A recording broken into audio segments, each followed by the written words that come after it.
And so I was going, whoa, whoa, whoa, whoa. Like this. Whoa, whoa, whoa, whoa. Wow, is she a voice actor? Watch out. Well, it's another clip for socials. That's what this is. You're so welcome.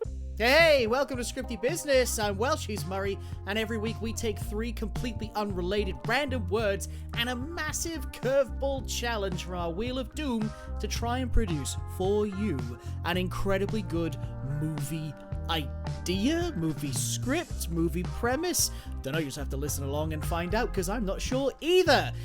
This week, Murray sounds a little bit different because he's not here. We roped in close friend of the show, family of the show, in fact, Grace Mezak. She's an actor, musician, director here in Adelaide, and she's been our #1 fan since Day Dot, because for a while she was the only fan from Day Dot.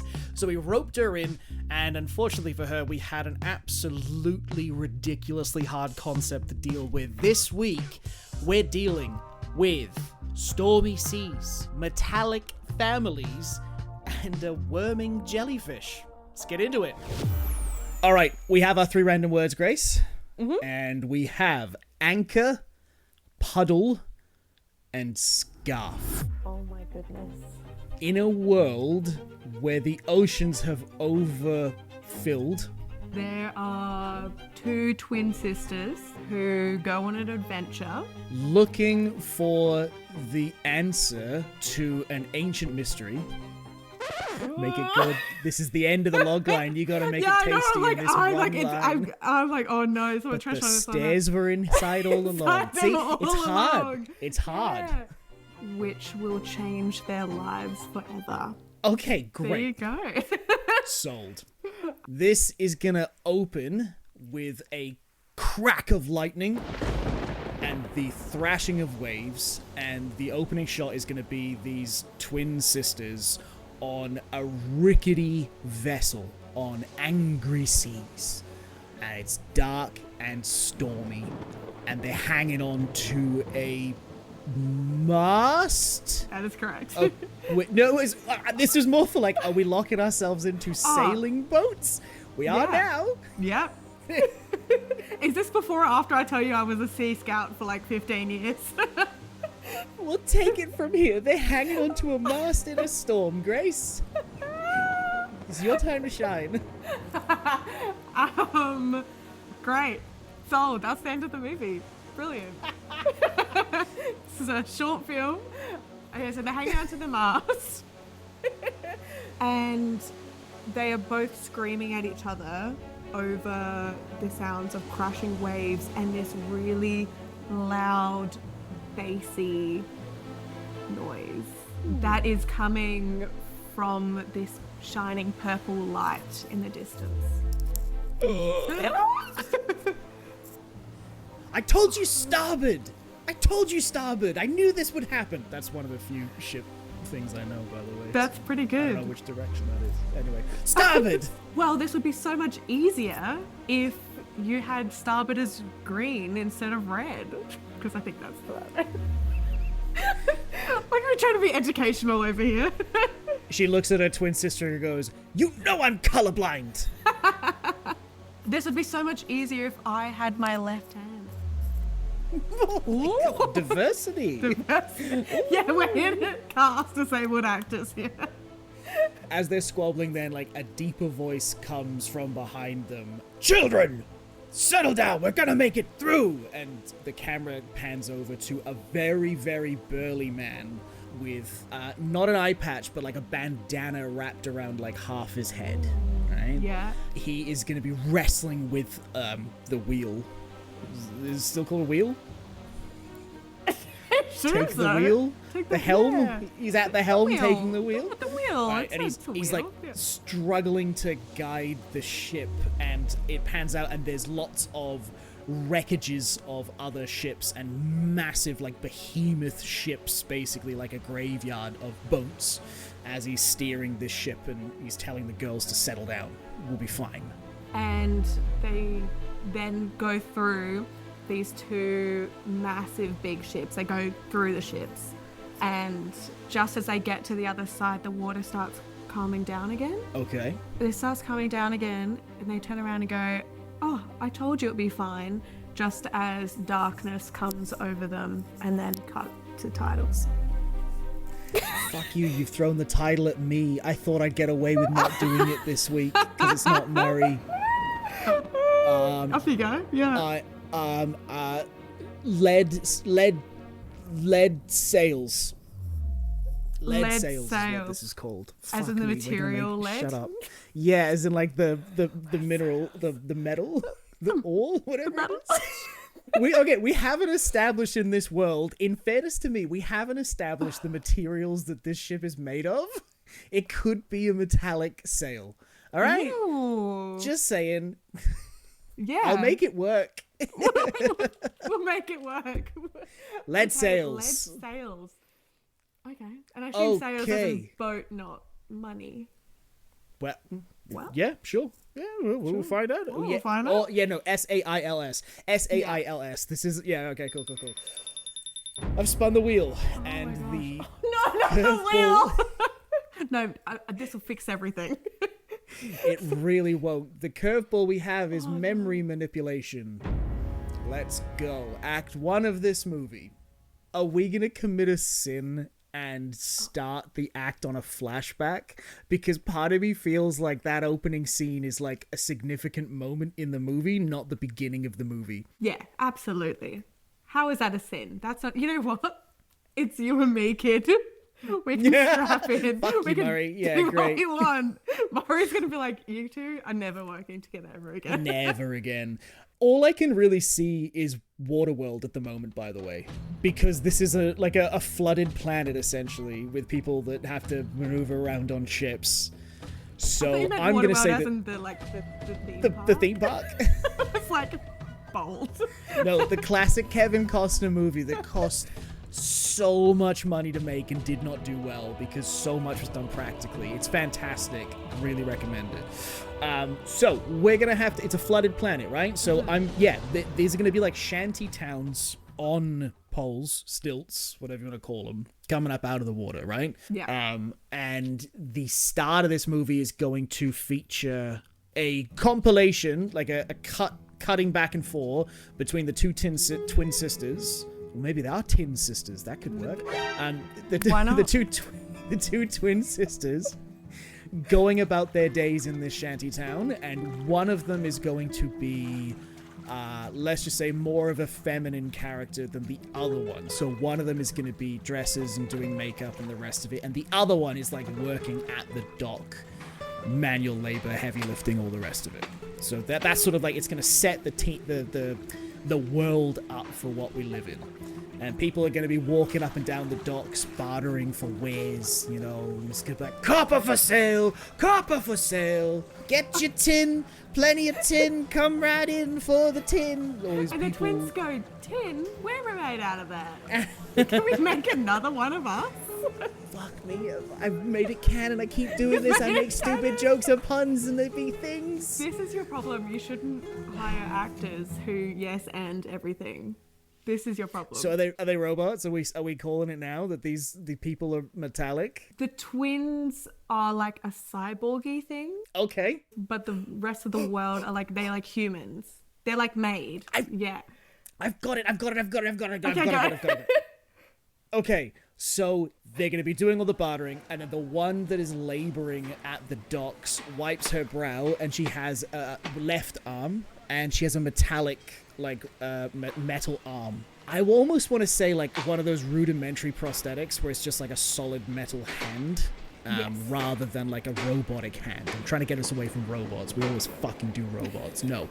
Just, like, a metal hand, basically, right? So she's going to wipe her brow with the metal hand. That's why she's a tin sister, because it's a tin hand. Does that mean the other tin sister only has a right arm? She has tin eyes, because she's colorblind. I don't know. We're really out here going, what disability can we chuck in? So she's blind. Well, that's why she couldn't bloody see what was going on. Oh my god, yeah. Okay, retcon. She didn't say I did it wrong because I'm colorblind. It's because she is blind. She's just blind. She's just blind. She's got metal eyes. Which is, oh my god, we've really fucked ourselves now. Because the one that's feminine in dresses and makeup has metal fucking eyeballs and can't see what she's doing to herself. So all the makeup is going like lipstick on her forehead and stuff. Blind people can do makeup. How? What? Have you not seen this? I don't think I've met a blind person. Not by choice. That sounds awful. By choice. Oh, I thought Not you meant, by choice. I thought as in no. like you don't want to meet a blind person. You prefer not to. Anything but a blind person. Hey, it's easy to get away from them because they'll never see you coming or going, so it's fine, you know? You see them tapping their way up the street towards you, you cross the fucking road. I joke. I swear there's a person here. It's you just hiding in a bush. Oh, fuck. Okay, cool. So we've got Tin Hand and Tin Eyes. And there's gonna be like a whistle that tools down on the dock workers. And all the men are going to like sort of like roughhouse Tin Hand. We'll call her Tand for now so we remember. Tandy. And it's at 5:25 because that's when the sun goes down because there's a curfew and everyone needs to be inside by sundown. Is it because of like rising tide? Does the tide come in at night? Depends on what tide you're in. But yes. In this world, it does. The water levels rise a bit more at night. How's that? So they've got to get away. They're working in like the bowels of one of those dead ships, scavenging it for metals and materials. So the water levels drop during the day and come back up at night. Ah, yes. And that's when they can scavenge all their food because they eat like seaweed and stuff. Kelp that's on and the seaweed and stuff. Yeah. But it's still like in water. Like it's never dry land. Like that's not a thing for them, right? Correct. Okay, great. Okay. What happens next, Grace? So Tanny? What's her name? Tanny? Tandy. Oh, Tandy. Oh my goodness. So Tandy goes and spots something shiny in one of the shipwrecks and goes to investigate. And in there, she sees a glowing purple little, you know those, I don't know if it's like an egg or something, but you know those like squishy little jellyfish looking things that you see on the beach? No? Nope. You have no idea what I'm talking about? about. They're like these little... Okay, yes. So this little squishy little jellyfish looking purple glowing thing. And she touches it. And it gives a bit of a zap and plays a little tune. Which goes... Like, do you want to sing it? Or do you want me to? I'm going to find a tune to put in post. Don't fucking pin me to make a song for this. I will find a little melodic tune. A sweet little melodic tune. Yes. Yeah. Great. Does she keep it secret? Does she keep this secret? And did it zap her because she touched it with her tin hand? She touched it because it zapped it, yes, with her tin hand. Right. But then it doesn't glow anymore when she's not touching it. So she pockets it and then goes back home to her sister who's called what's Tandy? Tandy and Tin Eyes. Tiniza? Like Eliza, but it's Tiniza. I'm great at names and titles, okay? You gotta get in fucking quicker than this, Grace. Don't ask me, because I'm gonna give you shit. I was like, give it to me. Yeah. Tandy and Tiniza. And naming conventions in this... Okay, I can fix this. I can fix this entirely, right? She's gonna get home to her sister, and she's gonna walk in and say, Tiniza, what have you been doing today? I have word. I have news for you. I don't know, she talks like that, I guess. And Tiniza says, you know what I've been doing. I've obviously been staying here with Mum, cooking, because that's all I can do. Tandy sort of looks around, looks for the mother who's busy in the kitchen, and ushers Teniza over to their quarters, their bedroom, and shuts the door and says, I know you're doing more than the cooking. I know the hobbies you do. You're not so secretive. You can't see me when I watch you with your maps. I don't know. Oh, because Teniza doesn't know that Tandy's just looking at her. She's just in the room. She's like brushing her teeth in the morning, and Teniza gets out these like secret stash of maps that she's been welding together so that she can feel it. Oh my god, yes, it's like tactile maps. Yeah, and because her eyes are made out of tin, what she's making the maps out of is tin, which means that she's the only one that can kind of read it, which means if Tandy touches it, she can also see the map. Wait, she's got eyes, but you know. Yeah. Wait a second. She can feel the map, but nobody else can see. It's almost like it's got a glimmer filter on it that you can't, unless you've got some sort of tin in or on you.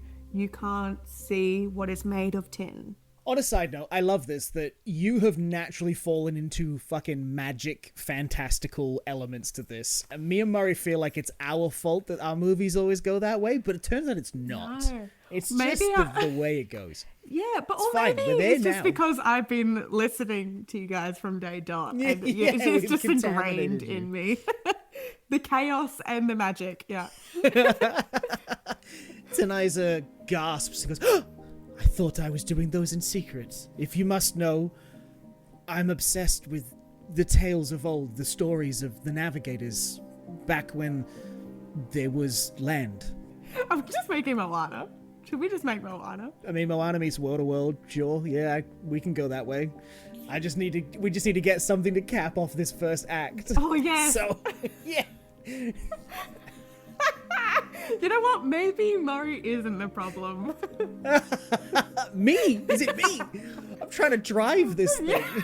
I know you're doing so well, and I'm like, la la. And Tandy goes, put your maps away. Get your head out of the clouds.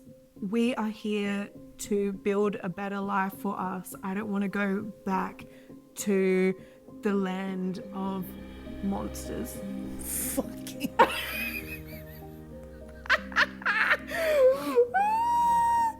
You're like, I hate you so much. I just don't know where to go with this at all anymore. This is... And as she says that, the purple jelly creature is going to like shudder in her pocket. Oh my god, I forgot she had that. You fucker.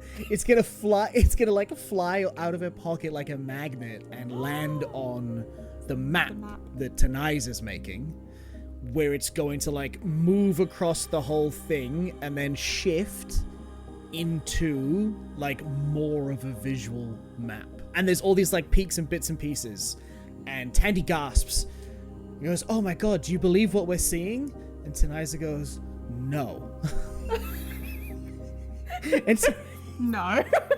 And Tandy grabs Teniza's hand and reaches it over to the map again. And as she's feeling it, she's going, this feels more unnatural than the rock formations we see coming out of the water. This feels like shipwrecks.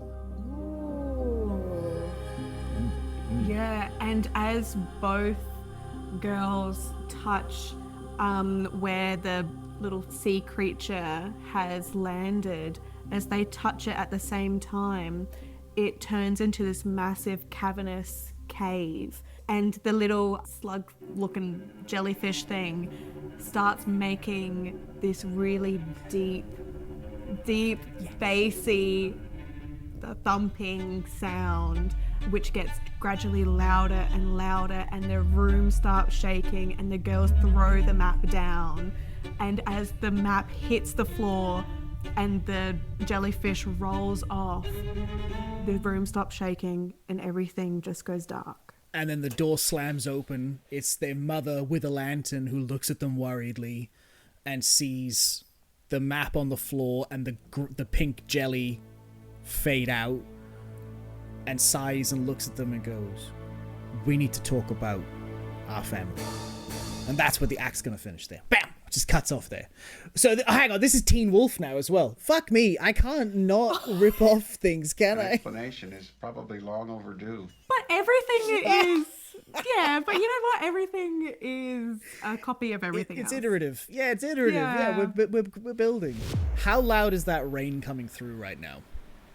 Oh, right now? Very loud. It just started pissing down, yeah. Okay. I'll work it into the movie. It's fine. Well, it's okay because it's a water town. It's a water world. Yeah, this is waves. So it's This just works constantly fine. raining the entire time. That's why global warming. It's real. I'm talking, of course, about Man-Bear-Pig. Act 2 is going to open with Teniza just saying, I knew it. I always knew it. And she slaps at where she thinks Tandy is and misses her by a fucking mile, like to try and get her attention. I feel really bad about these jokes now. I feel maybe I should meet a blind person and I wouldn't be like this. I hope I'm not offending anyone. I feel cringy.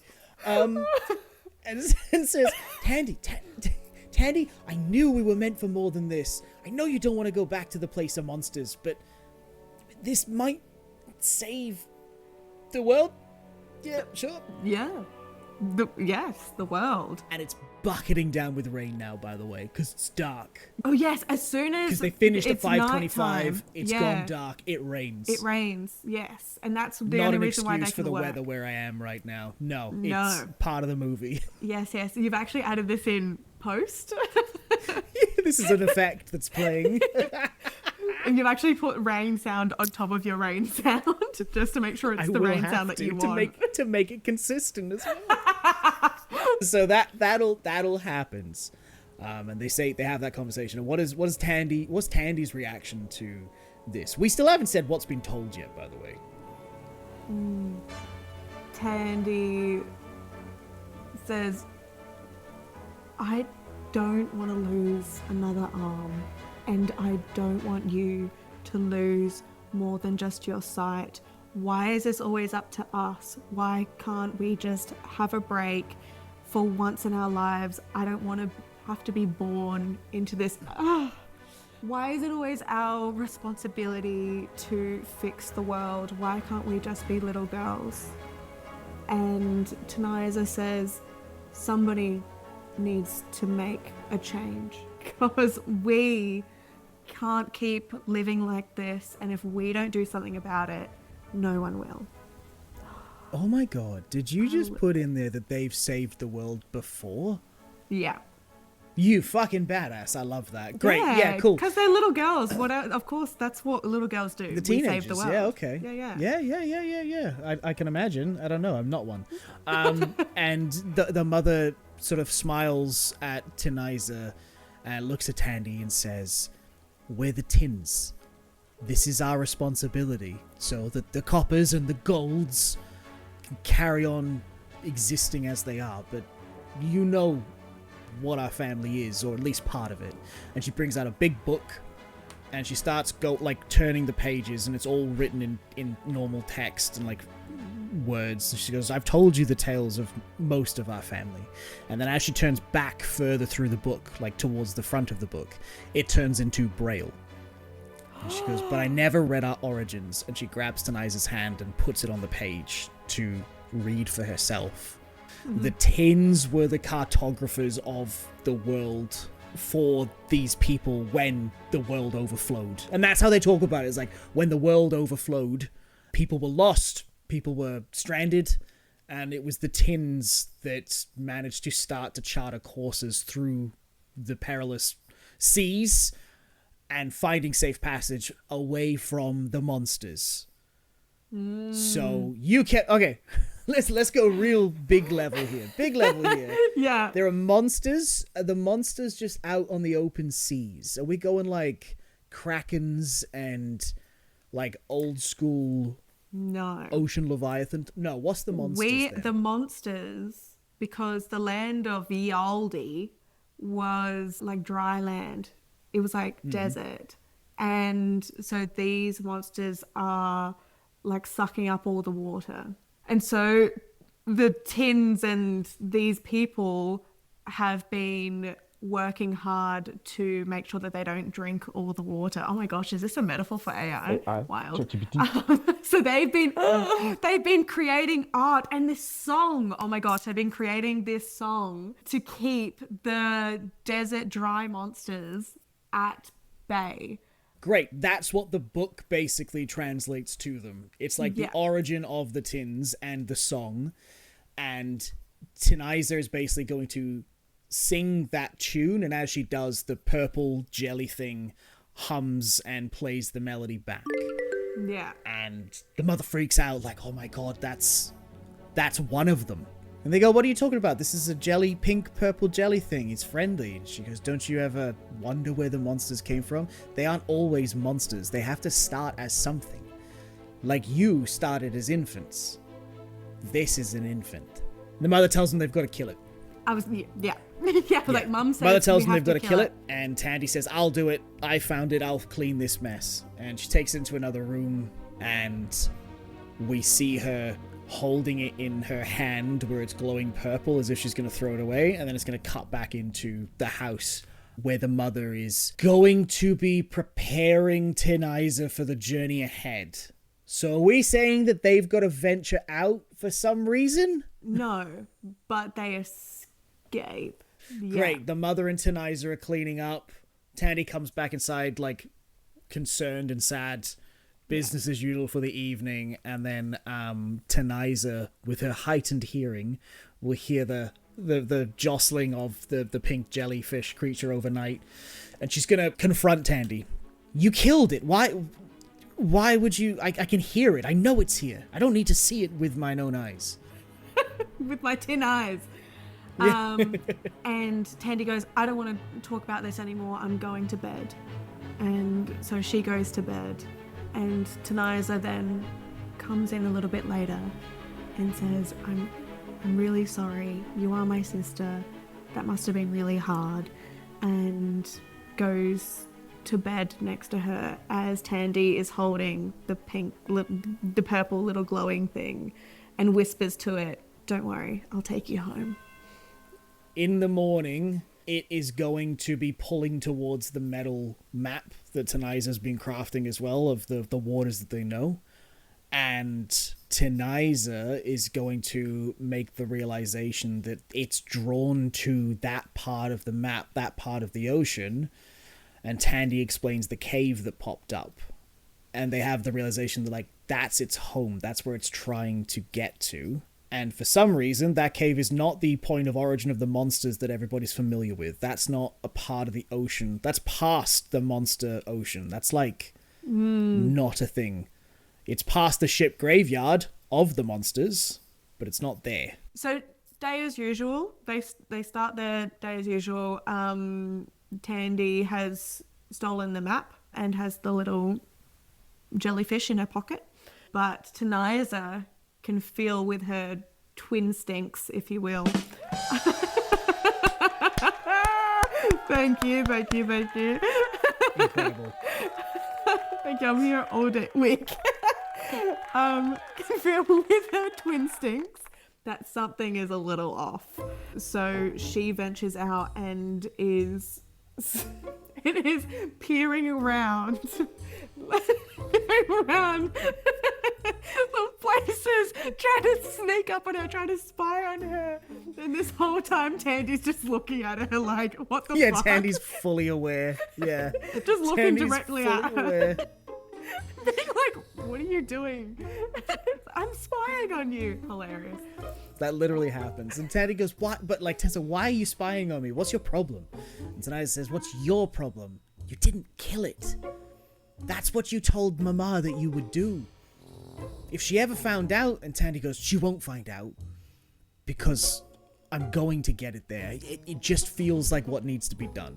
And Taniza says, well, you'll never make it there without the maps. And Tandy looks embarrassed and awkward. And Taniza says, I have a feeling you look embarrassed and awkward right now. I can feel my twin stinks. Twin stinks. Yeah, there's no need side around her. And Tandy pulls out the map and puts Taniza's hand on it. And Taniza she reels because her twin sister stole from her, like, her project, her hobby, her secret hobby. So this is actually really cool now, because Tandy has the secret jellyfish and Taniza has the secret map, but they're only going to work together. Yeah. And now there's a bit of a rift between the twin sisters because of this betrayal. And I like stealing. that. So you I like that a lot. You can do anything but stealing. Yes, because Taniza can't see anything, so her big thing is somebody stealing her stuff because she doesn't know where it will be. And so she's like, I will never steal from you. And she has. Betrayal. And Taniza's going to run away, just like run through the crowds towards the docks. And Tandy calls after her, Taniza, no! Something emotional. It's a bit of an emotional swell here for the music, future me. I was totally just going to voice it just then. Yeah. No, it makes it so much harder, don't. So much harder in post. It's going to cut to Taniza crying in like a dark room, and the door's going to, like a wooden door's going to creak open, and Tandy's going to go in and say, Taniza, you can't be here. We gotta go home. Like, you shouldn't be out here. This isn't safe. And Taniza says that thing that you said about how betrayed she's feeling and the rest of it. And Tandy doesn't apologize, just kind of grunts at it because she's a stubborn cow. And then the room is gonna shudder. Yeah. And start to move.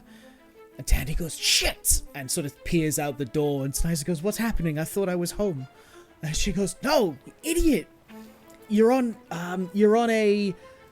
Fuck, give me something here, Grace. Like, not a raider vessel. A boat that... Yeah, not a pirate, a scally, you know what I mean? Like a rogue vessel kind of thing. Someone in this world that's kind of looked down upon but serves a purpose that people don't want to do themselves. Like a mercenary, like a... You know. Yeah, or like a merchant. It's the... Oh my gosh. No, it's the toilet man. It's the sewage guy. We're on a sewage boat. Sewage boat? Great. Okay, fantastic. Yeah. Love that. So it's this tiny little dinghy looking thing, Rickety but it's dinghy, still got like an underneath thing. And Taniza says, oh, that's what that smell is. I thought it was you. So it's some sewage thing, but they're not allowed to be anywhere near it because it's very frowned upon to be near the garbage man called Toby. Great. Toby. I like that. He's Toby Aluminum. No. Ooh. What's like a shit metal? Lead? I guess lead. He's Toby Lead.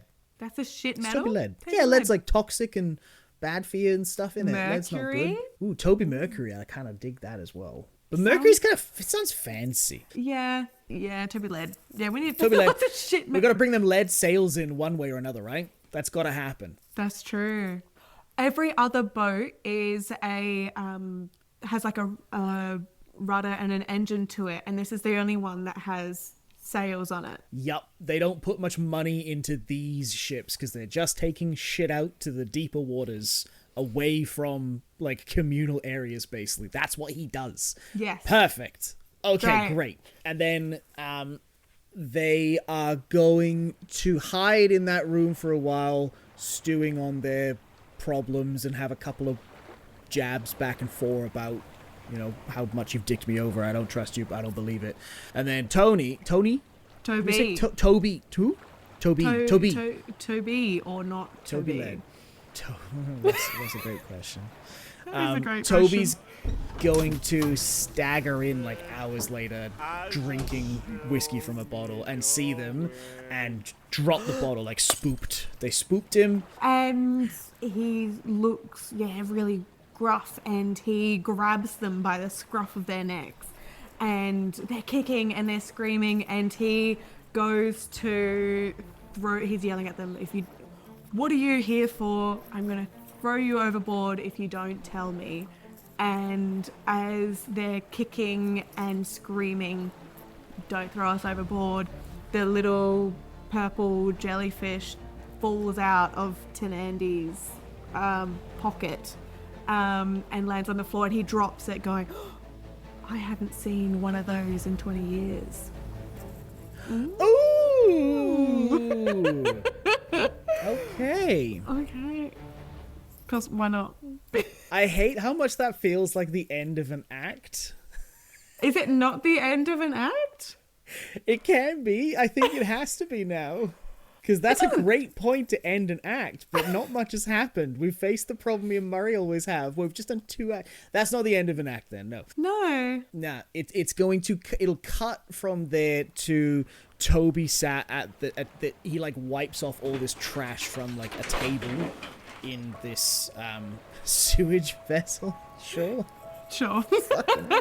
And he wipes all this trash off the table and sits down kind of like bewildered at this and explains that 25 years ago he was a part of a larger crew for the Goldsmiths, which is the fanciest family house in this world, and they have like proper nice, not a shanty shithole town, it's like mansions and like walled off estates and stuff of wood. It's not land still, but it's replicating it. Yeah.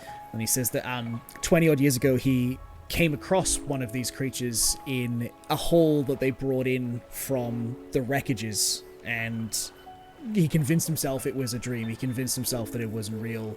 But when he was pressed for information about what they found, and he mentioned this, he got cast out and sent to the furthest reaches of the Waterworld, which is their town. And with no family name, Lead is like the bastard name, by the way, I've just realized. Yeah. Like snow. Yeah. So with no family name and no ties, he took the only job that someone with the Lead name can receive, which is, just like, shit. Which is why he's a drunkard and why he keeps to himself. Great, this all works. This all really works. I love this. I love this. And they don't believe him. They don't believe him. But he has a scarf tied around half of his face, like we did in the opening, because scarf is one of our words, so we better start doing those. Yep. And he lifts up the scarf and he has a gold eye.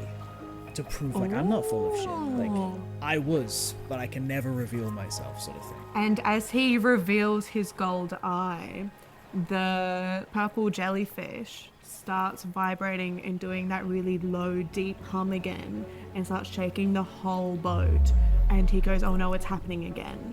And he goes to grab it to throw it overboard, and Tandy grabs it and it stops. And it stops being violent.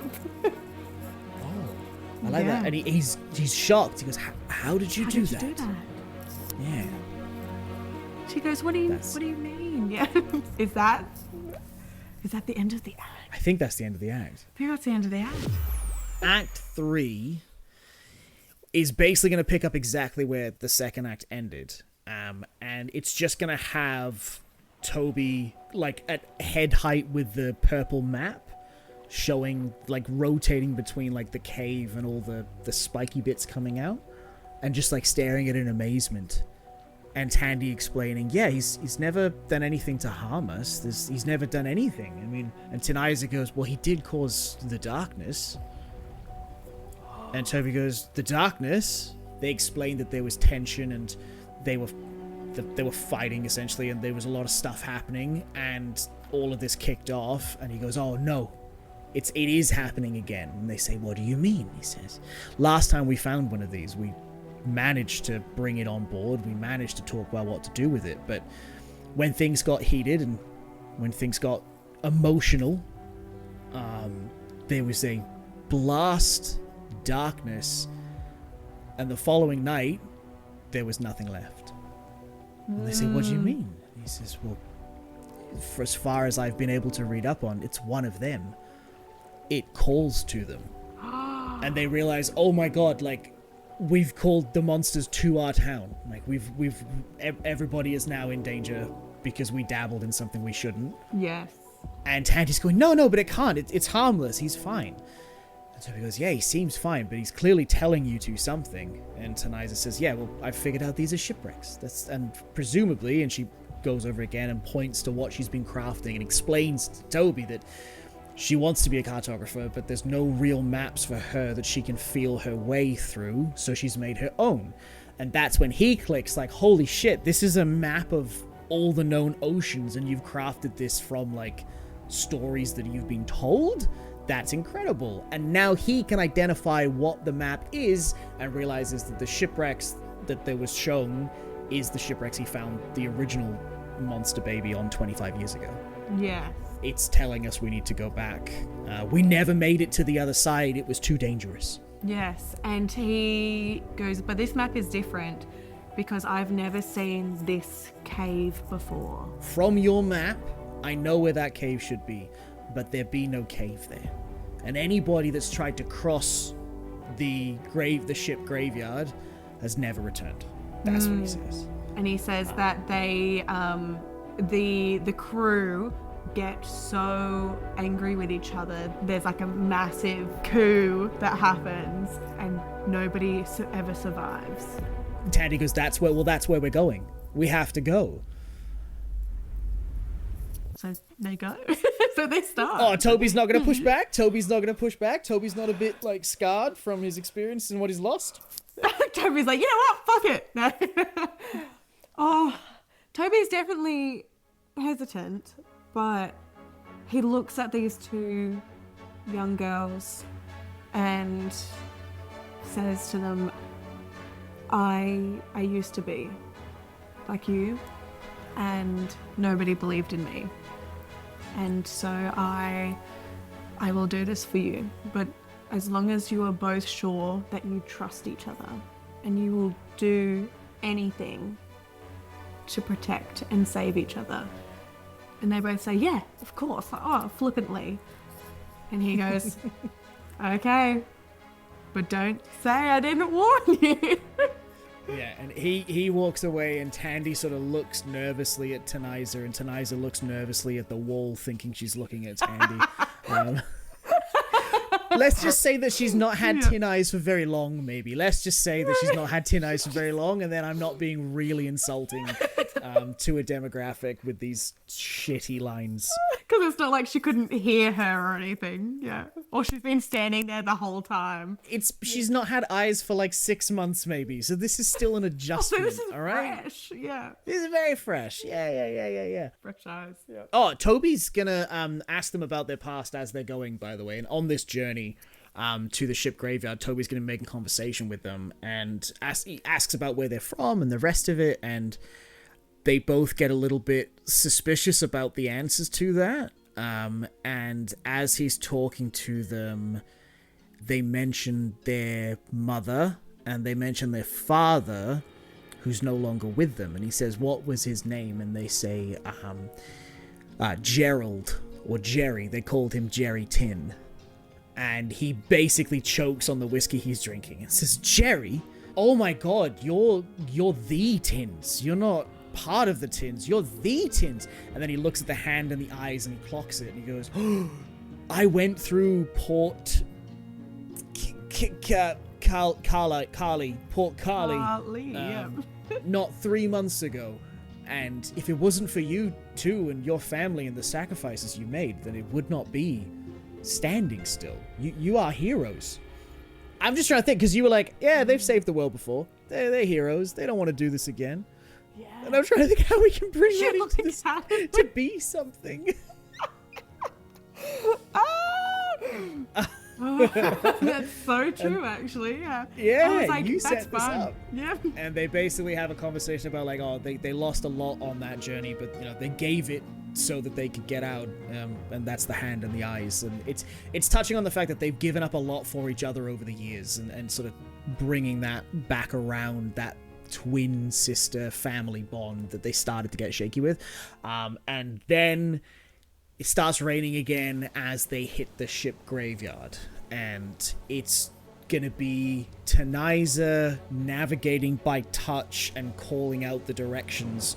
And what it's gonna be is it's gonna be Taniza with her hands on the map, feeling it, and Tandy is going to be moving one of Taniza's fingers along the map, like on course with where they're going on the boat that's driven by Toby, so that Taniza can yell out like, hey, hard port, hard starboard, And then that's where they're going to have the fuck up of starboard and port that happened at the start. The storm comes, it all goes crazy. The jelly is going to play the melody from the pocket as pulling towards, and as it does that, that's when the giant pink crystal in the sky forms with that massive noise that you called out. Yeah, like the Inception. Yeah, I've got that in the library, so that's good. Oh, great. And they make it through to the other side to that still water that you mentioned at the start. And as the crystal makes a braam again, the ocean in this section is going to like lower. Think like a whirlpool kind of effect. So in the middle of the ship graveyard, it's all going to start to sink and swirl and lower right down to a cave. Just like a big old cave. Yes, and that's what the shadow over them was. The cave forming. The cave Yes, forming. Grace. Okay. I'm gonna bring it back. Yeah. The little jellyfish thing really needs to get a name. That's fine. The jellyfish then jumps out of Tandy's hand and Amazing. does the little like worm across the sand. This is a podcast, so you can't see me doing this. They will, because I'm making a clip out of it for socials, so we're gold. Yeah. Great.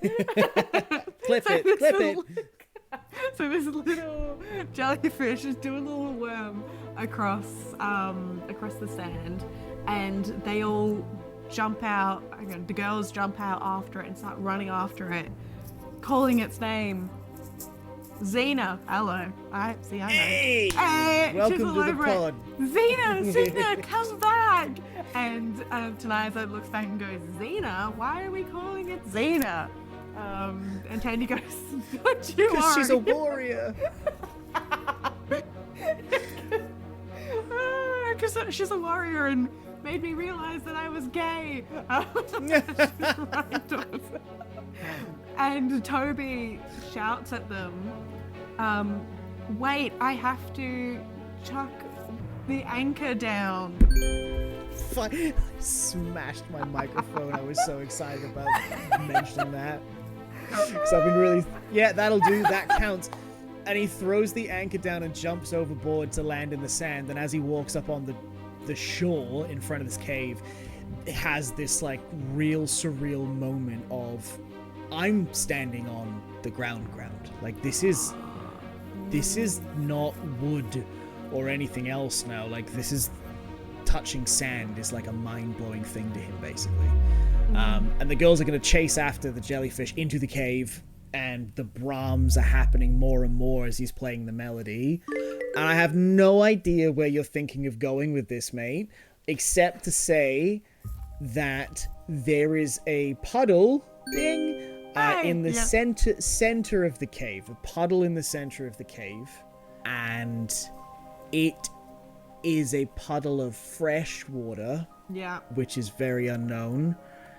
And the jellyfish is going to go into the fresh water and absorb the fresh water up. And as it does that, I guess a giant fucking jellyfish sort of like worms out of a cave, like a part of the shadows of the cave. And because they said it's a baby monster, and then... Oh, I'm going to solve this part of the story and you've got to do the rest, right? So... Okay, yeah, you definitely just went with the story. I love it, yeah. What it boils down to in my mind is that the baby jellyfish is returned. It is the jellyfish from 20-odd, 30-odd years ago that Toby encountered. Yeah. And the reason that the monsters are always coming out, as they know, is because this jellyfish has been calling the monsters from wherever it is. So the monsters aren't necessarily attacking the humans, but they're trying to reclaim their infants, this jellyfish. This one jellyfish. I don't know how we convey that in this movie, though. And then you can fix the rest. Guest? You got like 5 minutes. You got 5 minutes to talk me through how the rest of this movie finishes. Oh my god, you definitely took it and... You messed with it. No, it's fine. This is a team building exercise. It's fine. I can't be mad at you for not being in my brain. I can't wait to talk to you in bonus business about where you were going to go for this. But I said it before you said anything. I can bring it back around. It's okay. I can bring Let's it back go. around. Yeah. So Xena has sucked up all the water and has grown into the bigger one. And the Xena, we've got her name. Xena makes a little chirp, a little like happy chirp, and starts glowing a golden color. And as it's glowing a golden color, the girls are like, "Oh, you're so welcome. You're finally home." And it starts going like, sorry, I made the sound. No, that's fine. Okay, You cool. didn't sing a song, you made a sound. That's fine. Okay, good. We're going to isolate that and play it a bunch of times over Just this part of go- our conversation. Yeah. Great, yeah, please do. And the big mama looking thing, it comes up behind them and starts going, whoa, whoa, whoa, whoa. It's a little like this. Whoa, whoa, whoa, whoa. Wow, she's a voice actor? Watch out. Well, it's another clip for socials. That's what this is. Whoa, whoa, whoa, Oh, whoa. So welcome. And all these the dry version of Xena and Xena's big mummy start coming in, and Toby starts swinging, starts trying to kill them all because they're attacking us, right? So we gotta hit it first. And this little Xena's like, just to call its mum over, and the girls are fighting for their life. We're trying to kill these dry monster things, and Tandy goes and grabs Xena with her tin hand and holds it up.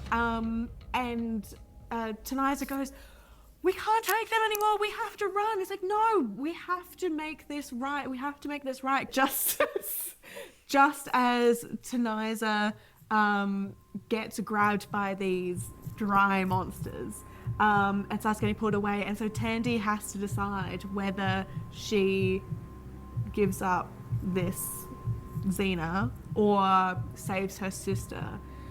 And she throws Xena up in the air to save her sister, and as she grabs her sister, Xena explodes. Right, hear me out. Explodes. I'm listening. Over the entire cave, and these glitter golden sparkles Moisture rain drops. down. Yeah, rain down all over these dry monsters, which slowly then rehydrate and let Taniza go as the sisters are holding each other. Toby's fucked up. We don't know where Toby is. Toby might be dead, actually. Yeah, he was eaten by one of them. There's just a golden eye on the floor. And Taniza's like, ooh. For me? Puts it in. Wait, she can't see it though. So she eats it. She's like, oh, yum, grape, and eats it. Fuck. Making him blind made this hard. Yep, go on. And they all look at these rehydrated monsters, and one of them comes up and grabs the gold eye. Yes, one of the rehydrated monsters grabs the gold eye, puts it into its eye, and can communicate and says, "Thank you for choosing each other, because we believed that your people chose violence and over each other." And you chose love. And you chose love and family bond, and because of that, we will give you what? What will we give you? Welshie, what will we give you? Yeah, that's for you now. Fuck you. Fuck you, Grace. What will we give you? We will give you two options. To join us on this land that we hold, or to give you something back. Oh my god, yes. I don't know if we're thinking of the same fucking thing I here. don't think so. But I also think so. I think so. Go, keep going. I mean, I'm taking a guess here, and they say, we couldn't join you here. Our mother is home. We have to get back to her. And the monster thing nods and goes, as I thought. Then we will give you something back. And from the shadows, they sort of like carry out a man. Yes! That is what you wanted? Okay. I was like, please give him back to Dad. Yes. We have held this mortal because we saw that he gave himself for love. Amen. Yeah. And so we return him with love. And he's like dehydrated and like starving and like wheezing, like asleep, but it's their dad. And as they bring out their father, they reveal to the twins, who remember him dying, that they actually saved him, but manipulated their memory of the event through sound waves and pure water instead of ocean water. We'll figure it out in the writer's room. They manipulated the memory of everybody of that event to think that Jerry perished, but really he was just struggling in the water, and the jellyfish actually grabbed him and basically like saved him. We got a part of the curveball in there in the dying embers. Yeah. And I guess and then we see them take the ship home, and all is well. Yeah. And I don't know how to end it. yeah, take the ship home, and then from there, all the water then is still water. There's no storms. Even when it hits like nighttime, there's no storms anymore. And people can travel more freely. People can love each other. Yeah. Love and peace. The end. The end. Oh my god. That was Lead Sails with special guest Grace. Yes, it turns out Murray is not the problem for why we get distracted, go off topic, and struggle to finish off the movie in time. It turns out it might just be me. But massive thank you to Grace Mezak. Love that woman. We love her so much. She's dear family to the Scripty Business podcast. And we thank her for her time. It was a hell of a show. Rain was incredibly bad, and it's probably come through the entire recording. But we worked it. We made it work. We made it all flow and fit the theme of rain at sea, I guess. Make sure you head to our coffee platform, whatever you want to call it. Subscribe, join us, become a member, become part of the business that is Scripty, where you can access all our previous episodes, our vaulted seasons. There's stacks locked behind that vault door, as well as bonus business, where we sit down after the episodes and have a chinwag and figure out where it all went wrong more often than not. We've got other business coming out on Thursdays, the show where we talk everything we don't have time to talk about in these high pressure, intense situations that we find ourselves in. And of course, Scripty Business back next Tuesday as well for another episode as per the usual. Don't forget, we're like a week away now, guys. Holy shit, it's actually happening. 23rd of July at the Howling Owl Adelaide. We are doing this shit live on stage. Do not ask me how it's gonna work. I have no fucking idea, but it's gonna be really fun to figure it out. Links are in our bio. There's a handful of tickets left. We'd love to see you there. If not, we'll catch you next time. This episode was edited by Luke Wilkinson Turner. The intro music was provided by Facilian Studios. The artwork was made by Justin MacArthur. This has been a Scripty Business production. Talk shit, think quick, and remember, we love you.